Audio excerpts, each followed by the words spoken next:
la bestialidad imperialista. Bestialidad que no tiene una frontera determinada ni pertenece a un país determinado. Bestias fueron las hordas hitleristas, como bestias son los norteamericanos hoy, como bestias son los paracaidistas belgas, como bestias fueron los imperialistas franceses en Argelia. Porque es la naturaleza del imperialismo la que bestializa a los hombres, la que la convierte en fieras sedientas de sangre que están dispuestas a degollar, a asesinar, a destruir hasta la última imagen de un revolucionario, de un partidario de un régimen que haya caído bajo su bota o que luche por su libertad. Y la estatua que recuerda a Lumumba, hoy destruida pero mañana reconstruida, nos recuerda también en la historia trágica de ese mártir de la revolución del mundo, que no se puede confiar en el imperialismo, pero ni tantito así, nada.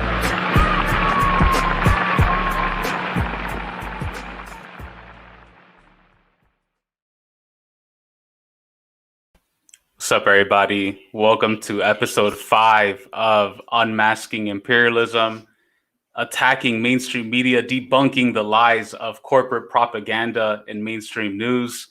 Today, we're talking about Afghanistan, the so-called withdrawal of U.S. troops from Afghanistan, how it's complete bullshit, how it's a complete PR stunt to try to rebrand empire, to try to propagate this intersectional woke imperialism that Joe Biden is spearheading.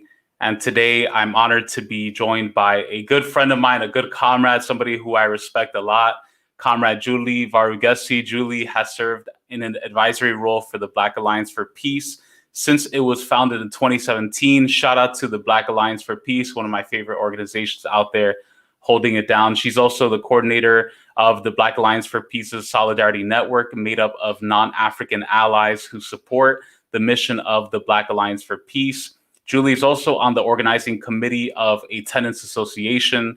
She's been active in a number of movement spaces in New York and Washington, D.C. Shout out to the East Coast, that's where I'm from. Shout out to New York and shout out to D.C. How's it going, Julie? Hi, how are you? Good, I'm doing well. It's really an honor to be able to speak with you about everything that's going on in Afghanistan. It was really infuriating to see the news of Biden's so-called withdrawal from Afghanistan and how many liberals are cheering it on as this is him being an anti-war president. This is him promoting peace and stability in Asia, and he's living up to his promises. And we're going to go into why it's complete bullshit, why it's just a rebranding of occupation. The troops aren't going anywhere. They're just changing uniforms, the changing of the guard. The U.S. military dominance will remain in Afghanistan, unfortunately. And so just before we get into some of the background, I just wanted to get your initial thoughts on Biden's announcement. Well, the first thing is that it's a clear expression of imperial hubris, because the United States is essentially violating an international peace agreement. So this is going to be the second peace agreement that it's refusing to abide by just within the Biden administration alone. The first one being the JCPOA, which he had said that he was going to enter back into it. But then after he came into office, he said, well, the United States needs Iran to do a bunch of things first, is to come into compliance first, which is actually ridiculous because the U.S. is now out of the agreement. Therefore, it's not a party to the agreement. So similarly with the agreement with the Taliban and the U.S., it's a violation of that agreement because it's saying the United States said, doesn't even talks about May 1st as though that's the starting point for withdrawing troops instead of it being the final point, the completion of the withdrawal, which is what the agreement called for. So it's an example of imperial hubris white supremacy, in this disregard for an international peace agreement with a group that has a lot of control over Afghanistan right now. That's a great summary of what's going on. And on Wednesday, April 14th is when Biden made the announcement. He said that he, quote, plans to fully withdraw troops by September 11th, like you mentioned, Comrade, which is the 20th anniversary of the occupation. Right now, there are about 2,500 U.S. troops in Afghanistan. My guess is probably way more. I think that figure is probably a lowball estimate when you count in advisors and private security firms. And at the height of the occupation in 2011, there were 98,000 U.S. troops. Although it's gone down, there's still been a consistent presence since 2001. And the invasion started on October 7th. It was part of the so-called war on terror. It's crazy because I remember that happening after 9/11. You know, I'm born and raised in New York. I saw the 9/11 take place in front of my eyes. I saw the Twin Towers coming down. I saw the smoke. And I remember as a kid thinking like, something is off here. Something is wrong. And I knew that bombing the crap and invading other countries was not the right thing to do. Even though I was just 10 years old at the time, I knew in my heart it was evil to see the way that the U.S. occupied, invaded, and bombed Afghanistan, Iraq, and so many other places based on the so-called war on terror. And for me, actually, it was one of the first moments of my early political revolution towards socialism, seeing the devastation of war.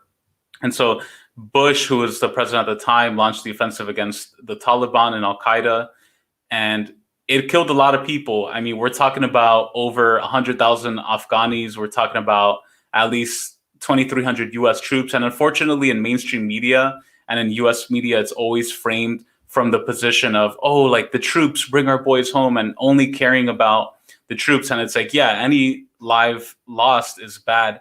But what about the Afghani lives? They're kind of just devalued. I don't think most people in the U.S. even know how many people in Afghanistan actually died, which is really horrible because the Afghani people are such a brave, heroic, and humble working class people. So a lot of people died. A lot of people were injured. And there's so many kids, families that have PTSD, that have physical disabilities, psychological issues because of this invasion and attack. So a lot of stress, a lot of damages were created by this occupation.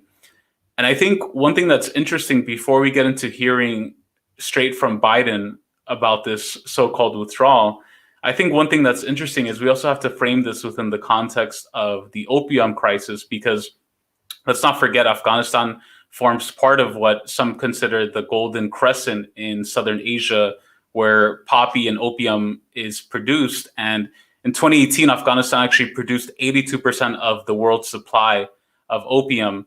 And again, this is not because the Afghani people are doing this to try to terrorize other people, but there's a direct correlation with the US occupation and the increase in opium production. And Afghan farmers grew poppies on four times as much land as they did in 2002.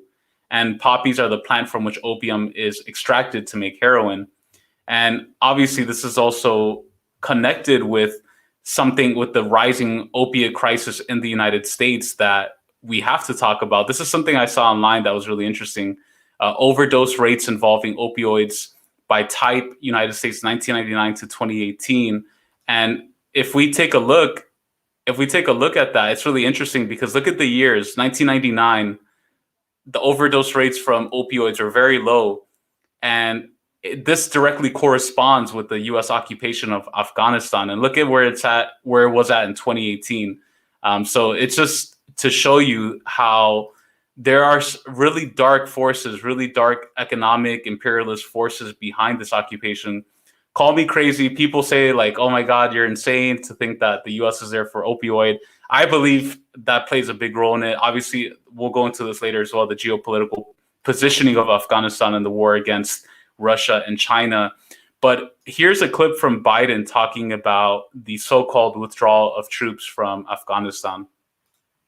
We cannot continue the cycle of extending or expanding our military presence in Afghanistan, hoping to create ideal conditions for the withdrawal and expecting a different result.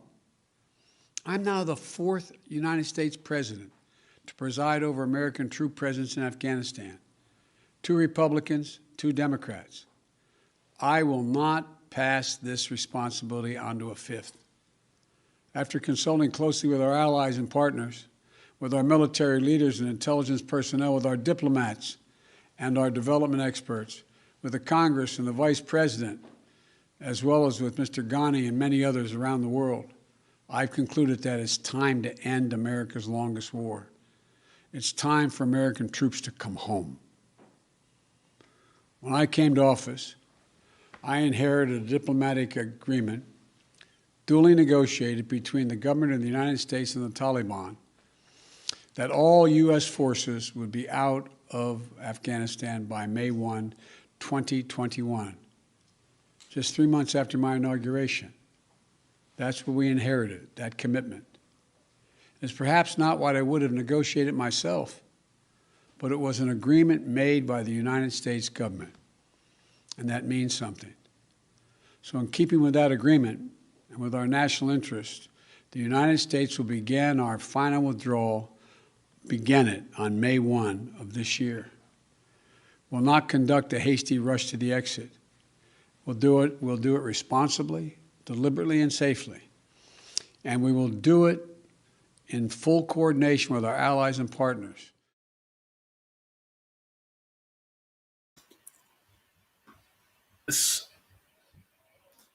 So that's Sleepy Joe, President of the United States. He looked like he was about to knock out in that clip.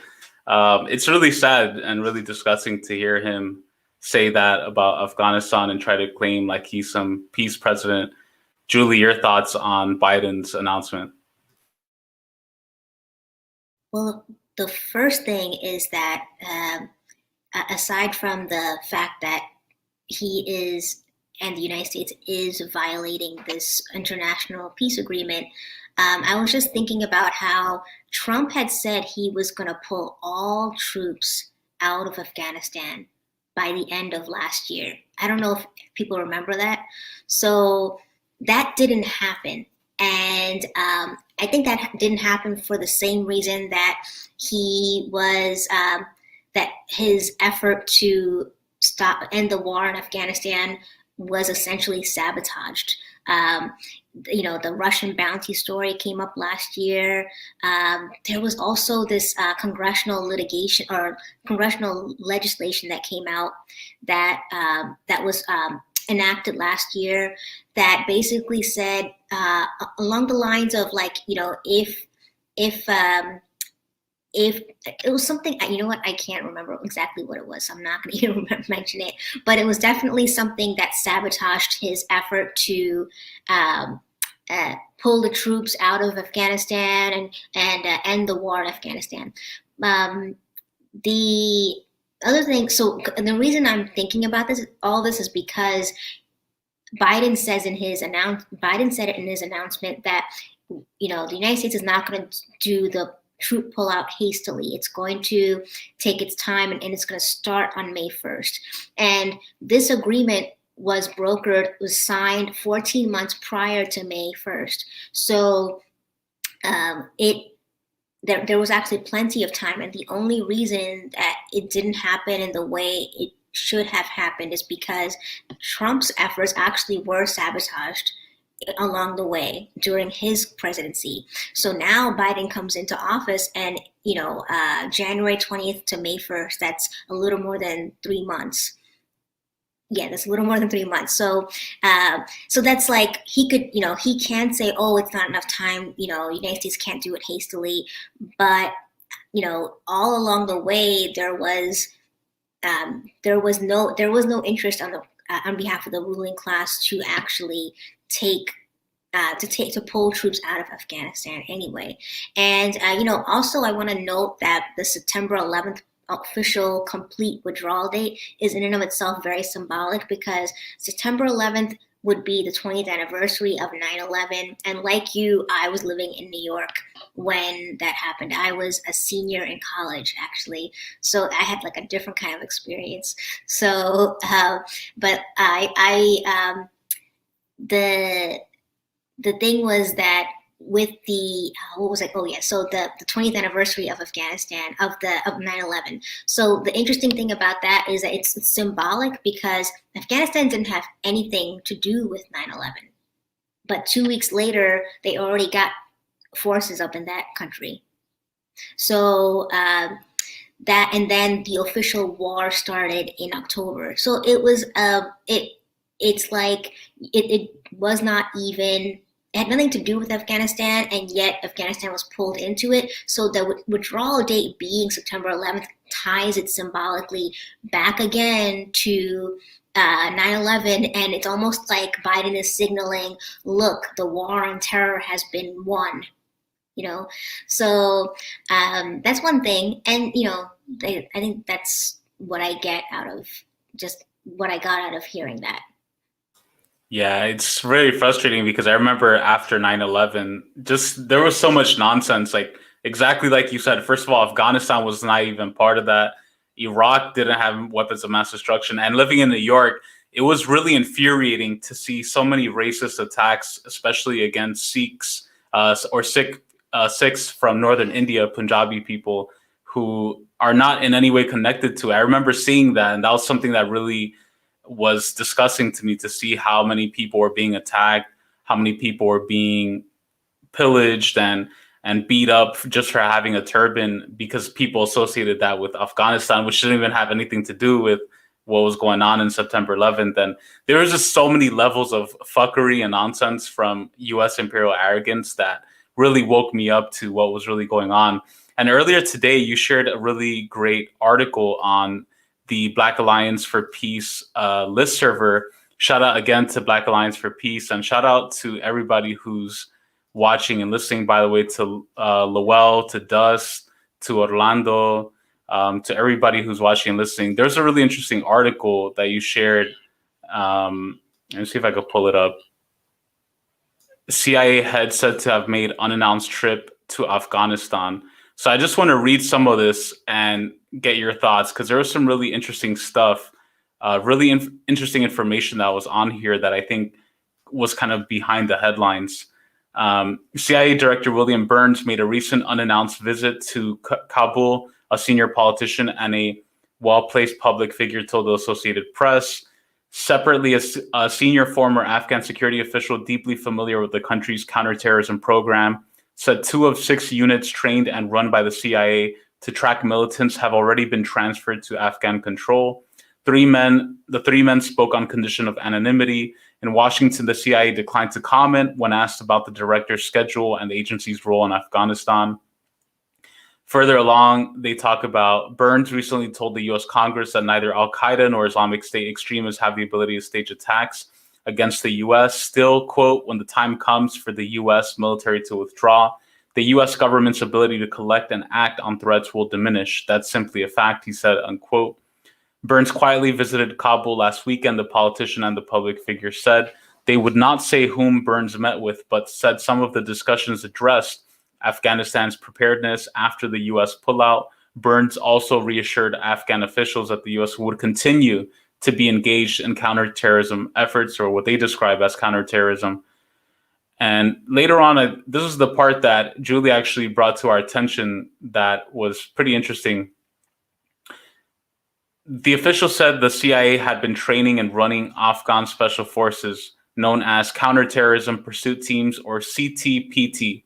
The teams are located in the provinces of Kunar, Paktia, Kandahar, Kabul, Khost, and Nangarhar. My apologies for butchering that. He said the plan is to gradually hand them over to Afghan intelligence service known as the National Directorate of Security. So far, the Kunar and Paktia units have been transferred to Afghan control. And this is another part that was really concerning. The CTPT teams are feared by many Afghans and have been implicated in extrajudicial killings of civilians. In 2019, the head of the Afghan intelligence service, Masoom Sai, was forced to resign after one of these units was implicated in the summary execution of 4 brothers. Earlier this year in Afghanistan's East Coast province, one of the teams was also accused of gunning down civilians in a counterterrorism operation. The United Nations has also criticized the tactics of these units, previously blaming them for a rise in civilian casualties along with insurgent troops. So that to me sounds really concerning. That sounds a lot like paramilitaries. That reminds me of what we see in Haiti with the US-backed mercenaries. That reminds me of what we see in Honduras, where my family's from, where you have right-wing death squads that are armed, trained, and funded by the United States. That reminds me of what we see as well in Colombia with paramilitaries trained by the US and Israel, in Mexico.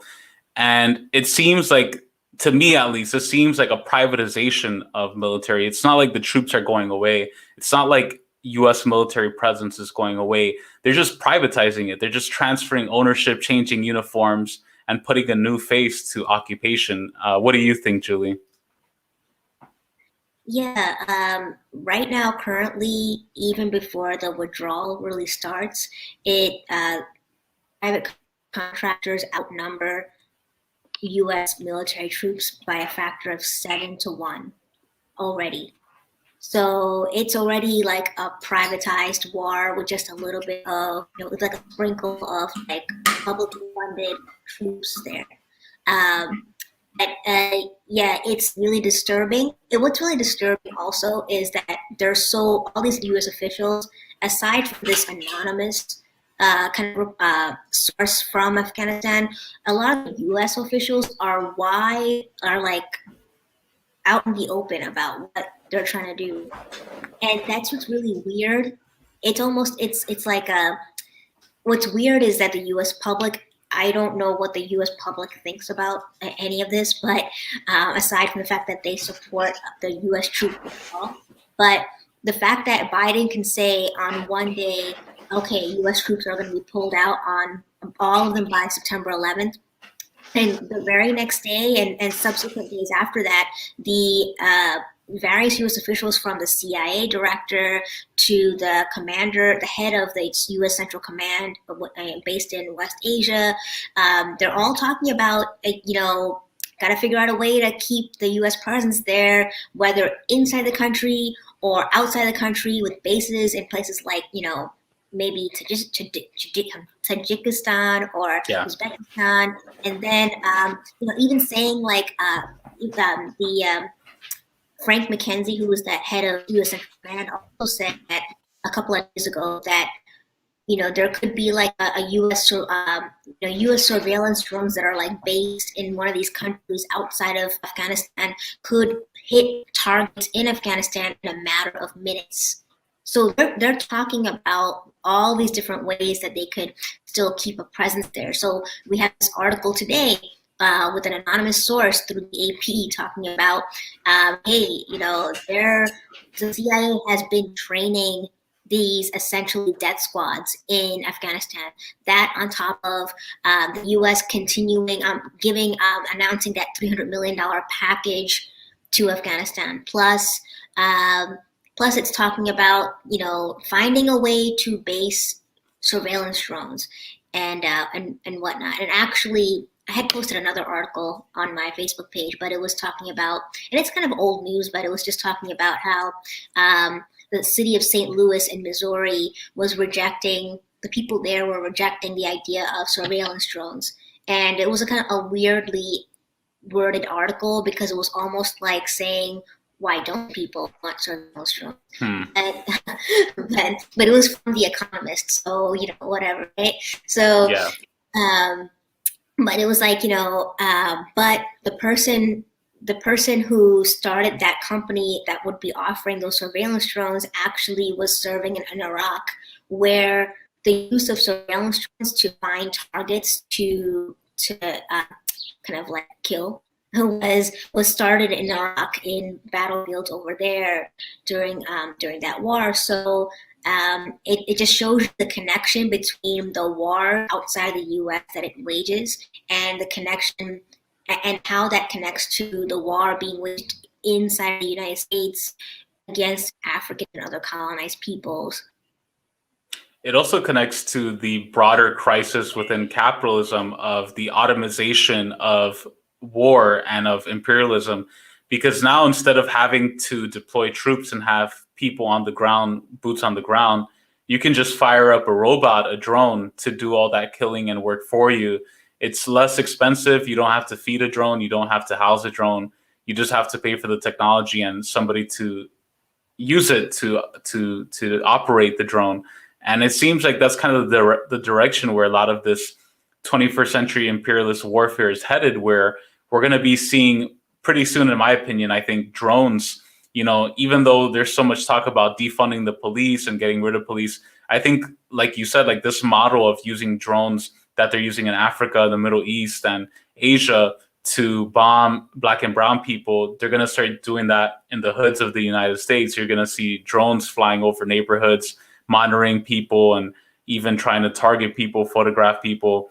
And it's really scary to think about, because how the capitalists are using machines and technology against workers, both in the US and around the world. And it just also shows how capitalism will find any way to create a more effective and cheaper method of killing the class that it creates, the wealth that it uses to begin with. So there's this other article that I saw that really caught my attention, that is an example of how the liberal imperialist class is trying to keep a US presence in Afghanistan and try to use this intersectional, woke, progressive imperialism to try to justify US occupation in Afghanistan. It's called Abandoning Afghanistan is a Historic Mistake by this fucking guy named Bret Stephens, who's a neocon.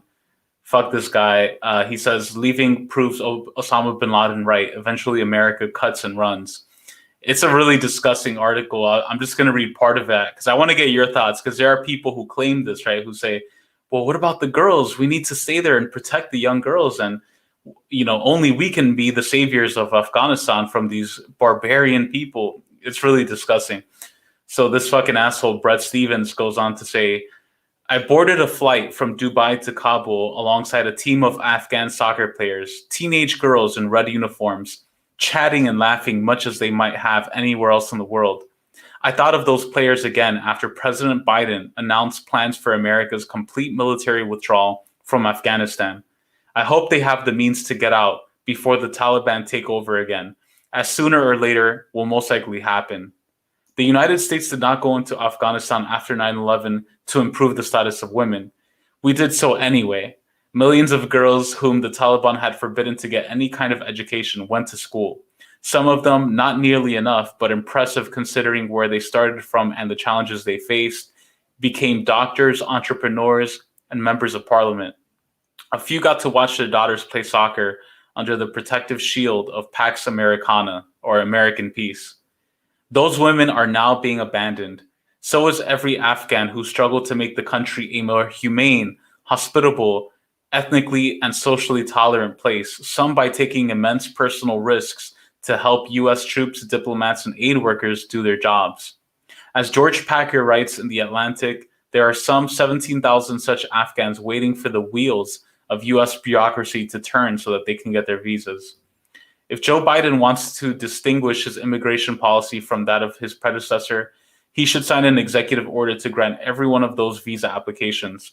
Quickly, it would lift the death sentence that now lies on their heads.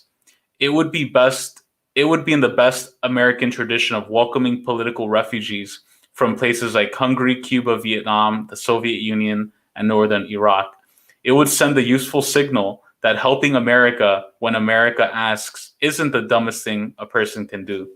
So that's part of the article that is published in the New York Times by this idiot, Bret Stephens, who's a neocon. And it's just really disgusting to see him try to use that justification for maintaining U.S. occupation in Afghanistan. What do you think, Julie? Well, there are a couple of things. The first thing I want to mention is that, and I lost it, but I lost it. Okay, so the article was so dumb that it just it took your thoughts away. No, I did read that article before when it came out, and I the whole thing with women's rights and girls' rights. President George W. Bush sent his wife over to be the ambassador for women and girls. It's this whole kind of narrative, and it's still going. What will happen to the women and girls? Lots of prominent Afghans and a lot of people who are now refugees outside of Afghanistan in places like Pakistan and India and in Europe and wherever now, a lot of them that are prominent are talking about, well, what's going to happen to the women and girls' rights? At least the one good thing was with the U.S. occupation was, they got to be educated and they got to be in parliament. Well, there was a time when women and girls had freedom to do a lot of things, and it was during the communist era. And the only reason, the reason that came apart and women didn't stop having freedom was because the U.S. decided to use Afghanistan as a proxy battleground in its war against the Soviet Union. So the Soviet Union felt compelled to intervene and support the communist government. And over here, the U.S. is arming and funding Mujahideen throughout the 80s. And, there were, I was going to say something about these communists. But the one thing that's interesting is just kind of like, you know what, I'm not going to even mention it because I think it's not really relevant to this conversation. But if you can go back to that article, because there was something in there that I got a hold of, and I wanted to see what the thing was. Go down. I think it was, let's see. Oh, the visa applications. This is what I was going to talk about. There was a report that came out recently by Costs of War, which is that project based at Brown University. And it said that people in Afghanistan who have helped the United States now are struggling to get visas to go to the United States as refugees. So you already helped the United States doing things, and now you can't even get to the United States. So this whole thing is nonsense, because you shouldn't be helping the United States. What would be the lesson that you would learn if you can't even get out of the country that you're kind of like doing this work inside of? They're probably scared out of their minds, worried that people are going to come for them.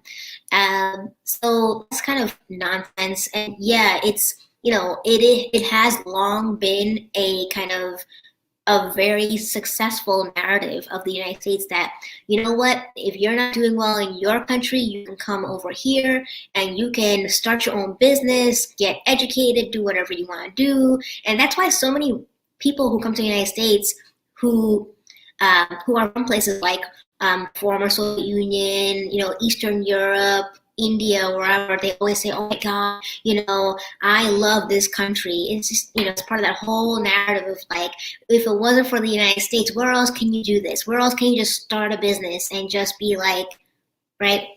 But clearly in this, whatever this guy is saying is nonsense, because the report from the Cost of War says people actually cannot even come here after helping the United States. So that's a really messed up situation there. Yeah, most definitely. It also reminds me of the case of Fulgencio Batista's daughter. I saw an article some time ago that Fulgencio Batista, who was the former right-wing dictator of Cuba, that his daughter is homeless in Fort Lauderdale. So it just goes to show you, I'll see if I can link the article. But it's crazy, like just like you said, Julie, once you get here, the U.S. does not give a fuck about you. They only use you as a pawn or a tool to get what they want. That actually happened as well with a lot of Venezuelans who went to Colombia in 2018 in the border skirmish where the U.S. had some shitty concert and tried to foment a coup against Venezuela. And they promised all this stuff for the Venezuelans living in Colombia, and they flopped. And a lot of people actually ended up going back to Venezuela because they saw that they weren't able to get the same opportunities. And so they'll use people any way they can. And I'm really glad you mentioned the role of the U.S. destabilization of Socialist Afghanistan, because I think that's something that a lot of people are not really aware of, that Afghanistan did have a very progressive and revolutionary government. It's not that we're against the women's liberation and we're against all this stuff. It's just the way that they do it through this capitalist imperialist mentality, where in the 70s, they had a socialist model of women's liberation, proletarian feminism,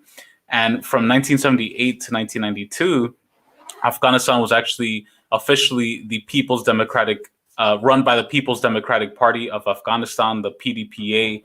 They won power against President Mohammed Daoud Khan in what is called the Sour Revolution. Not sour like weed or like food, but sour, S-A-U-R. It's a really cool, interesting era of history, the Sour Revolution, because it's something that's not really taught about. But there was an uprising in Afghanistan of all different ethnicities. And again, we're talking about a very diverse country. Afghanistan has Pashtuns, has so many Uzbeks, has so many different ethnic groups that are Muslim, different religions, and they all came together and organized as a working class and organized the Sour Revolution in 1978. And the PDPA, which was the socialist government, initiated a lot of social programs, women's rights, universal healthcare, universal education, housing, land redistribution for peasants. And eventually by 1979, and 1980, this is interesting because this is kind of like the new era of US imperialism. There's a lot of parallels because 1979, 1980, you have Reagan coming into power and he switches things up, right? He's like, look, we got to switch it up. And this is the more effective strategy, the Kissinger strategy, the Zbigniew-Brzezinski strategy of attacking the left from the left, or creating this quote unquote pro-democracy uprising, the real heroes of democracy. And that's exactly what the Mujahideen and the Taliban played in that time period. They were upheld as freedom fighters. They were upheld as revolutionaries fighting against the Soviet Union, which, by the way, the Sour Revolution and the People's Democratic Party of Afghanistan was independent before the Soviet Union. The Soviet Union actually didn't even want to help and intervene for quite some time because of a lot of other issues going on. They organized that revolution themselves, and they asked the Soviet Union to come and help fight the Mujahideen on invitation. So it wasn't the way it's framed, right? Because the way it's framed is like, oh, it's a proxy war. The Soviet Union invaded Afghanistan and used it as a proxy against the US.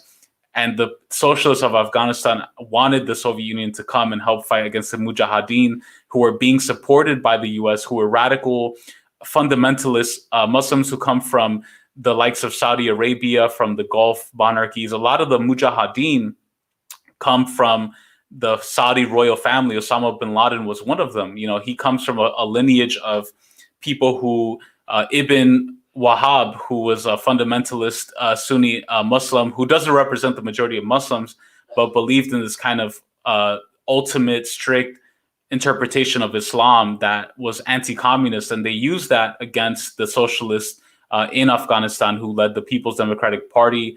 And interestingly enough, during this time period as well, the US also supported smaller Maoist guerrillas that were also working with the Mujahideen to try to fight the People's Democratic Party of Afghanistan. Because again, the context is the Cold War and the Sino-Soviet split. You have in 1961, the Soviet Union and the People's Republic of China. There was a division between both sides because China at this point was ruled by the Gang of Four, which is a more ultra-left faction that ruled China that was against the Soviet Union.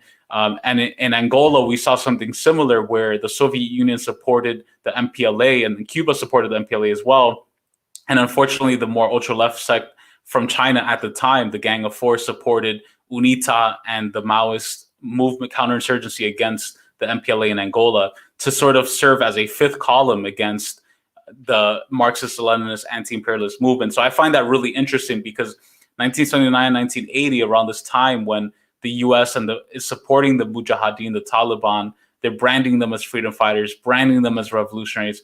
And then it totally switches once the Cold War is done. They're like, okay, we need to attack the war on terror. So that's something to really keep in mind. And I think it's important because it frames a lot of the discussion around the Taliban. The US propped that shit up. Most of the Mujahideen and the Taliban that were there, a lot of them were foreign fighters from other countries like Saudi Arabia.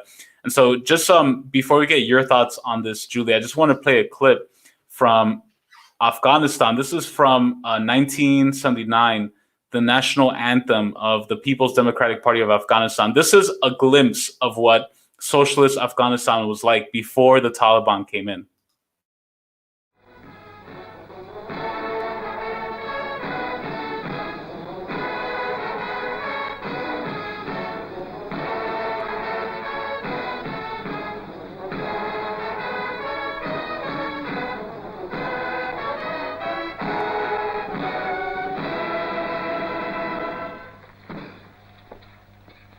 کماندان قطعات تشریفاتی قطعات را به رهبر خلق افغانستان تقدیم کرد.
So that was a really beautiful video about Socialist Afghanistan, the national anthem of the Democratic Republic of Afghanistan.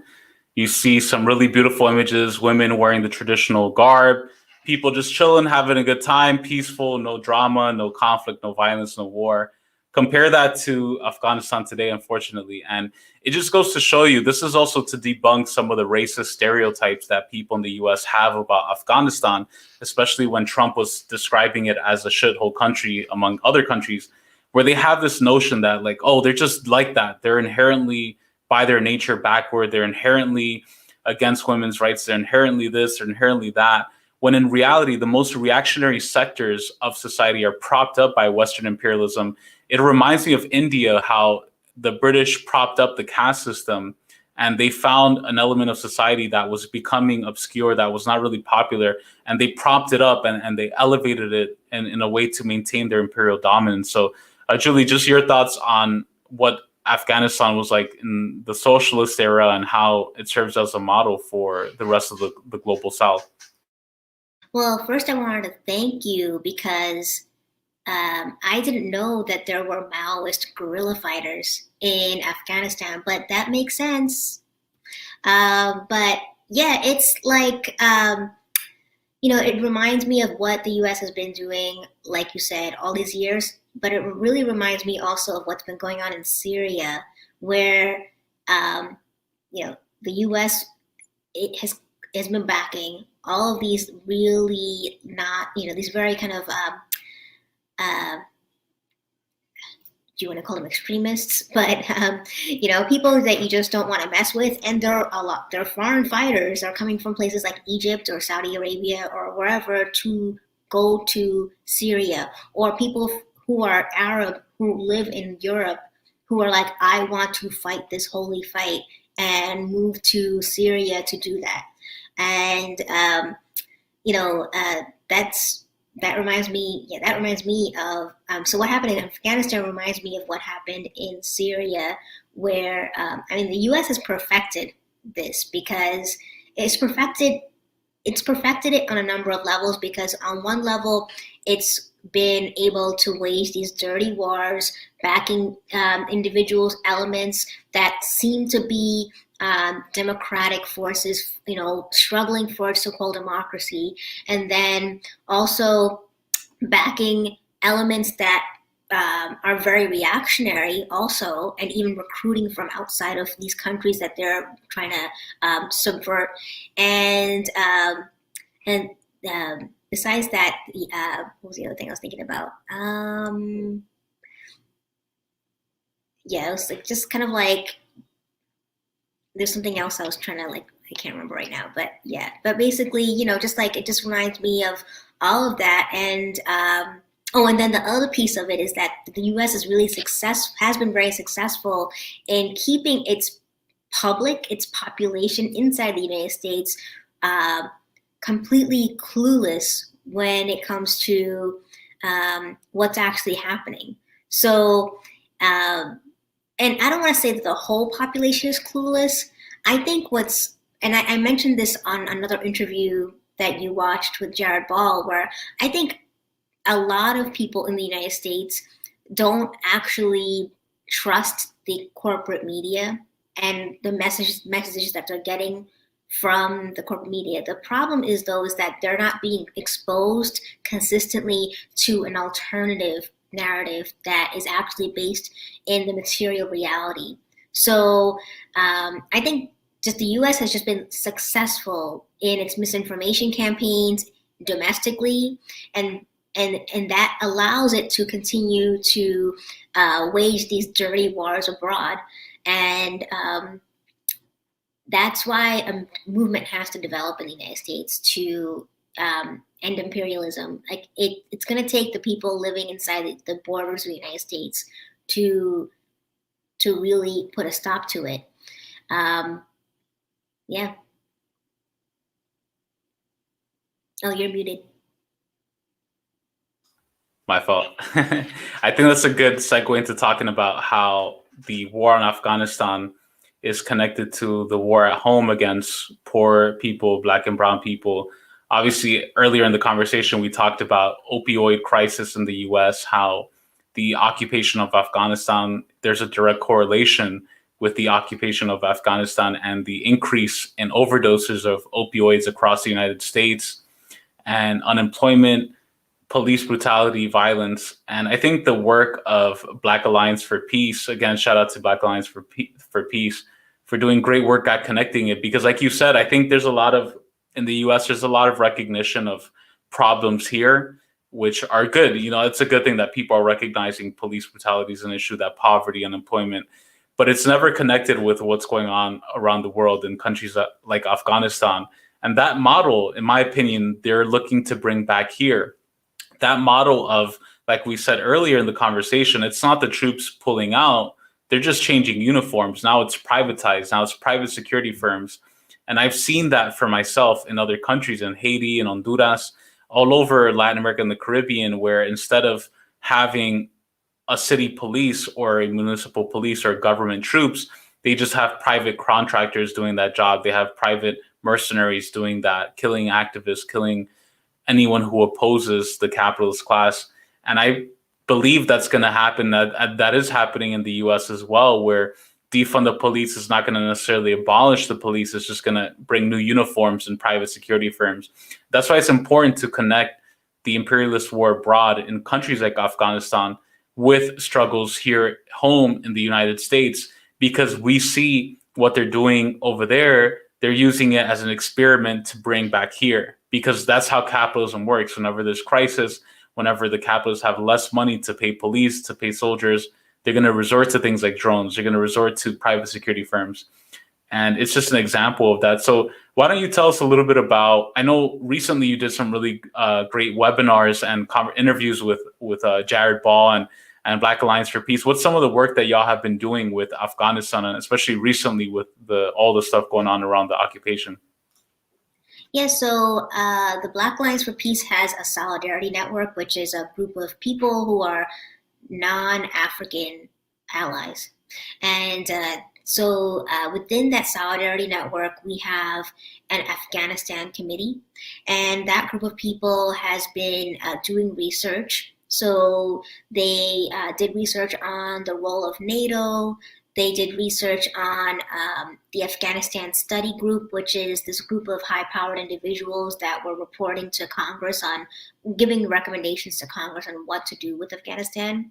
And they also did research on the U.S. Taliban agreement itself. So they created a couple of fact sheets. One was on the Afghanistan Study Group. One was on the U.S. Taliban peace agreement. And then we organized an International Day of Action on April 8th and encouraged the public to try to raise the awareness by organizing teach-ins, using those materials, using the hashtag Mayday Afghanistan on social media, using the materials to craft op-eds to publish in local or medium-sized or even large newspapers, and also to try to write letters to the editor of local newspapers. And the point was to raise the awareness of the U.S. public, not so much to try to change the mind of Joe Biden or anybody who's in power, because as far as we're concerned, they probably had already made up their mind by April 8th. So, the goal, and as it is, it's almost like it's like you're really going to be struggling if you're trying to just kind of change the mind of people in power. It's like, instead, let's try to raise the awareness of working people, of the working masses of the United States. And let's talk about why, police are killing people. Let's talk about why, why these wars are going on, and why sometimes the only good job out there is to join the military. So, and we make the connection, like, these wars are happening abroad. Well, why should you care if you're in the United States? Because a lot of excess military hardware comes back to the United States and is transferred to local, state, and federal police agencies that then use it on the African population and other colonized populations. Because the Black Alliance for Peace considers Africans inside the United States as a domestic colony internally. So all of kind of like the signs point to the fact that that's how the state relates to Africans and Black people in the United States, is as a colony. And so we make that connection between what's going on abroad and then how it affects people internally, domestically. So people can keep talking about gun control or how devastating police brutality is, but why is it happening? Like, how is it that it just keeps happening and it's the same cycle of kind of like thoughts and prayers and this and that? But it's like, let's kind of like unpack that a little bit and, kind of figure out, well, how is that possible? Well, that's the origin story of the United States. It is a genocidal, white supremacist, settler colonial state. It was founded, this land was invaded by white supremacist male capitalists and their spouses. A lot of women came along also, it wasn't just a bunch of men, but a lot of the original Karens. The original Karens, as somebody referred to the Mayflower as the cracker flower, like I can't remember what I was watching, but it was hysterical. But it's just like, that's like the origin story. They've always been killing indigenous people and trying to find a way to enslave somebody. It happened to be a lot of Africans at one point. It was also some indigenous people, but they're always trying to find a way to extract as much profit as possible. This was an economic project. This was not an attempt to free these English people who lived in England who just wanted religious freedom. This was like sanctioned by the Queen, sanctioned by the monarchy in the UK, and or what was back then known as England. So, this people need to understand the connection between. That's why studying history is so important, because it actually is very interesting that a lot of people, especially like, you'll find like immigrants and all kinds of people, or just in general in the United States, saying, study science and math and technology and engineering, the STEM subjects. But if you only study the STEM subjects, but you don't even understand what's the history behind artificial intelligence that you're using to make these robots that are now going into the projects to drag out people for the police. The police now don't even have to go into your house anymore. They just send these robot dogs. They're like experimenting with that. So there's all these connections that you can make, but you can't make them if you're not studying history. And you can't just study history that you're learning in school, because to this day, kids in school in the United States are still learning about pilgrims and Indians, like that narrative. So, and I know this because I worked with some people who were really upset because their kids were learning this in school in this day. So, that, you have to be proactive. That's the only way you can go about it. And because there's been a narrative of you can be middle class and comfortable if you just work hard enough and just follow the rules and read those books and study from those books, that people just buy into that idea that, okay, then the history in those books are correct. It's all connected, and you cannot just accept that it's just a random occurrence that people are getting killed by police, or it's not a random thing that people are all those mass shootings that happened over the past month. Why do they happen? I don't know. Well, let's talk about the fact that there were mass killings from the beginning of the United States, from when it was a so-called colony, before it was even a colony, when it was just, white people just showing up here, and, they had no business in this. They had we're going to fuck shit up. No business on this land, it's like, so, people just, that connection is not being made, but people like us are trying to make that connection. I was interesting because I was online and I saw a conversation happening between like a white leftist and one of our comrades from the Black Alliance for Peace, where they were like, oh, well, what are we going to do about it? Well, what are you doing about it? And our Black comrade from Black Alliance for Peace was like, hello, yeah, it may only be 20 people watching your live stream, but just like in the olden days when you do teach-ins and there's 20 people in the room, then it's the same thing. Was that a waste of time?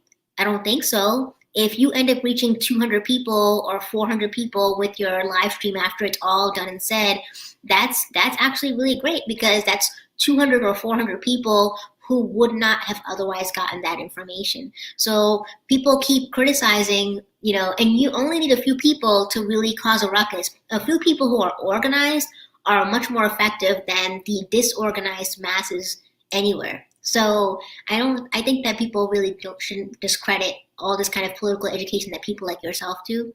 And yeah, we just have to be consistent with our political education and getting the word out.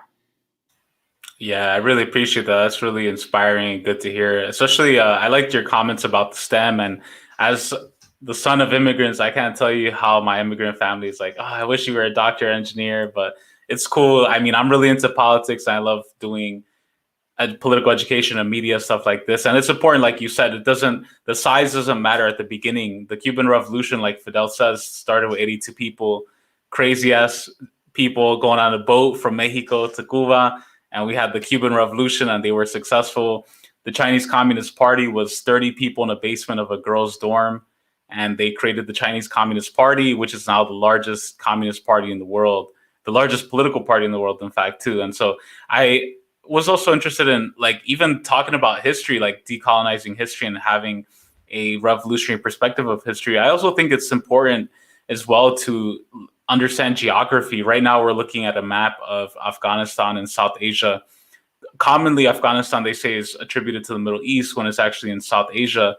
And there's some really interesting parallels that even just taking a look at a map, you don't even necessarily have to be political, but it's just making some very simple observations. First of all, what countries does Afghanistan border? Iran and China. I wonder what their relation with the United States is. I wonder if the United States would like to have a country under its control in between two of its biggest adversaries. And during the 1970s as well, when the Soviet Union was active, all of these countries to the north were part of the Soviet Union: Tajikistan, Kyrgyzstan, Uzbekistan, Turkmenistan. So all of these countries were the Soviet Union. So in 1970s, in 1978, 1979, it really benefited the US imperialists to have Afghanistan, because you had access to three enemies at the time: Iran, right, after the 1979 Islamic Revolution, China, of course, and the Soviet Union. So Afghanistan was very important geopolitically for U.S. dominance in the region. And as one of the comrades, compañero Orlando, mentioned earlier in the stream, he made a great point that Afghanistan is also home to a lot of rare earth minerals, same way that the Democratic Republic of Congo in Central Africa is, that some of the rare minerals that you need for cell phones, for space travel, for energy are located in Afghanistan. So aside from opium and poppy, there's also the rare earth minerals. And even today, Afghanistan is the missing link between China and Iran in terms of the One Belt, One Road initiative. Pakistan has been trading with China and Iran, but it's not firmly, an ally of China and Russia. So having Afghanistan under U.S. control is very important. And not to mention the fact that Afghanistan, again, just looking at this map, right? The very eastern tip of Afghanistan touches the border of China. And what's the state that is located here in Western China is Xinjiang, which I'm probably mispronouncing. My apologies to my Chinese homies. But Xinjiang is where the U.S. is propping up all these stories about genocide, about the Uyghurs being detained, and they're trying to use claims that China is oppressing and locking up and mass murdering Uyghur Muslims in China in this very state that borders Afghanistan. And it's interesting because they tried to make that same claim in Afghanistan with the Mujahideen, with the Taliban, saying that the Soviets and the socialists were killing Muslims and these innocent people, and they ended up being Wahhabis and radicals. And so it's just really interesting, even just looking at a map, like just taking time to do that. I don't think we do that enough in terms of the left, in terms of strategy, because we also have to understand this as, they see this as a chessboard. The imperialists see this as one giant game for them to secure interest, resources, minerals, everything that is needed for the global economy. But just wrapping up here, Julie, it's been really dope talking to you. I mean, your insight on Afghanistan, not only internationally, but also locally, connecting it. And it's cool to talk to you because there's a lot of people I can have good conversations with about local US stuff, and they understand like police brutality and racism really well within the US context. But the second you start talking about international stuff, it's kind of like, whoa, But like how you were said, it's part of that process of distracting, brainwashing people, and vice versa. There's some people who only follow international stuff. So it's cool to be able to talk to you, to be able to blend that. Any final thoughts from you on Afghanistan or Black Alliance for Peace before we head out? Well, I want to say that it's really Black Alliance for Peace. It takes credit for making that connection between the U.S. wars abroad around the world and the U.S. war on African and colonized people domestically. That's been like the thing that the Black Alliance for Peace has been talking about since the beginning. And we've been seeing a lot of our comrades and friends and colleagues and peers in the rest of the anti-war movement mentioning that. And so it's been really good to see that the awareness has been, the consciousness has been raised as a consequence of of our work. And people can find out more about the Black Alliance for Peace at blackallianceforpeace.com. Our Afghanistan work is located at blackallianceforpeace.com/Afghanistan. And there you can download fact sheets. You can sign a petition to Joe Biden demanding that he end the war in Afghanistan, which, whatever, right? So I don't know. Well, you can still try, but it's still, the point of these things are educational. It's like, Right. We know, like, this man is not going to, like, accept a petition from a bunch of Black people and be like, oh, yeah, okay, I'll accept it. This is not about, so it's like, these are all educational tools. So fact sheets, petition, we have lots of statements and press releases that we've put out, and we have media like videos that of our people at rallies talking about Afghanistan. At the 17th anniversary, which was a couple of years ago, or 17th anniversary of the invasion, or also we have more tools in our International Day of Afghanistan page, which is you'll find that on that same page. It's like the little graphic at the top of the page. So you can find all kinds of materials to learn about Afghanistan on blackallianceforpeace.com/Afghanistan. And I encourage people to sign up for the newsletter so that